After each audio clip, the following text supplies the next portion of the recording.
ఇక ఇప్పుడు నిజాయితీగా మాట్లాడాలంటే it is no more only గిరిజన జాతర.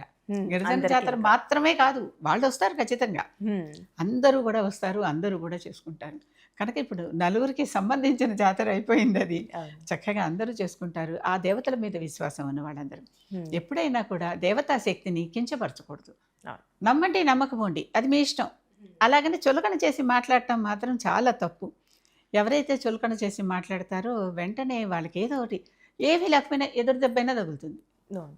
అంటే వాళ్ళ పుణ్యాలు కూడా వాళ్ళకుంటాయి గదా! హ్మ్. కానీ ఈ పాపం పరిహరింపబడాలిగా. హ్మ్. అంటే చిన్న కాలికేదో చిన్న రాయి తగులుకుని ఇంత రక్తం వచ్చినా వస్తుందనమాట. ఏదో ఒక చోట అలా తప్పనిసరిగా జరుగుతుంది.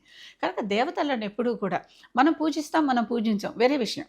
అవును. గిరిజనులది కదా! కించపరచు. మనకెందుకు అనుకునే వాళ్ళందరికీ ఈ మాట నేను చెప్పాల్సొస్తుంది. తక్కువగా చూడకండి. హ్మ్. వాళ్ళు కూడా దేవతలే. వాళ్ళని నమ్మి కొలిచే వాళ్ళున్నారు. వాళ్ళని నమ్మితే తీరే కష్టాలున్నాయి. అవును. కనుక ఆ విశ్వాసాన్ని గౌరవించండి. అది చెప్పేది. చాలా చక్కగా తెలియజేశారమ్మా. ధన్యవాదాలు. నమస్కారం.